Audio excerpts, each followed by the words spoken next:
Welcome back to Better Kansas City. We all know the spring and the showers we've been having, they bring flowers, right? And they also bring a lot of thunderstorms that may scare your dog. So first off, studio alert. We have a dog in the studio. It's going to be awesome.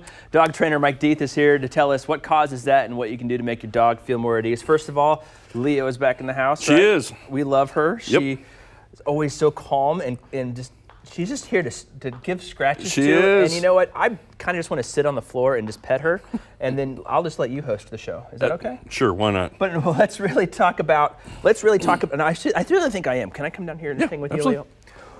You're such a good girl. Okay, well, tell you what. We got thunderstorms. Yep. You know, a lot of dogs don't like them. They Right. cause them to go run underneath the couch or the table or whatever. What's some tips that we can do to help our dog through these tougher times? Well, number one, if you can start with a puppy and teach them that thunderstorms aren't a big deal and do training sessions during the thunder and the lightning and get them just used to it, that's the best way to do it. Leo's a perfect example. She was totally fine with thunder, didn't bother her until she was about 6 or 7 years old, and then it just kind of cropped up. Nobody really knows what it is. I mean, obviously you got loud noises, you got flashes of lightning, but there's barometric pressure changes, there's humidity changes.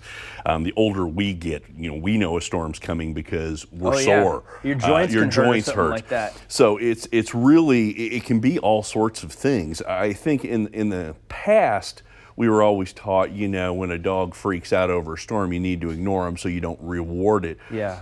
We've kind of switched our thought from that. You're not going to ignore a child who's scared of something. Sure. You need to be there. You don't want to draw attention to it and reinforce it, but I think it's the wrong method to ignore the dog. If the dog wants to be with you, let him be with you. Yeah. You can even set up, I know a lot of times she'd rather be like in the bathroom. For some reason, that's the room she likes. A lot of times we'll just put a Bluetooth speaker in the bathroom and play music to where it helps drown it out a little bit. At if least she's that comfortable in noise that room. of it, Or if they like their crate, let them go to their crate, maybe give them a Kong filled with peanut butter and dog food.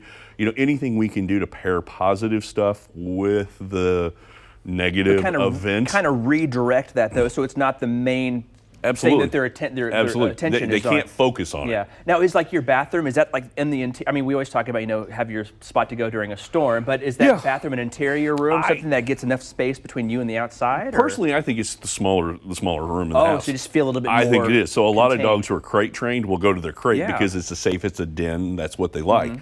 And I think it's important, whether we're dealing with thunderstorms, whether we're dealing with, small kids in the family, dogs should have a space that is their safe space they can go to. One thing I've heard about here in the last few years is those, it's called thunder jackets? Thunder shirts. Thunder shirt, yeah. Yep. So it's something that, it's a tight t-shirt or something that goes around the dog. What are your thoughts on that? It's a piece of Velcro that goes across the chest and across the belly. It's based off the idea of like swaddling a baby if you wrap a baby tight. Honestly, I would say that, 60, 70% of the dogs that I've tried with thunder shirts tend to like them. Really? It works. You've also got other homeopathic things, pheromone collars. Lots of people will use essential oils, lavender. Yeah, talk a little bit about lavender, because that was one of the things I wanted to talk about.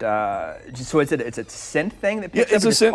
Calms Lavender is a calming thing. Yeah, not just for humans, not but for just dogs for humans, too? dogs. I use an oil diffuser in my group classes. Really? Because it calms the people and the dogs down, and if you calm the people down, it calms the dogs down. So that leads us back to our executive producer here, who's going back to doggy school to train the human again. So absolutely.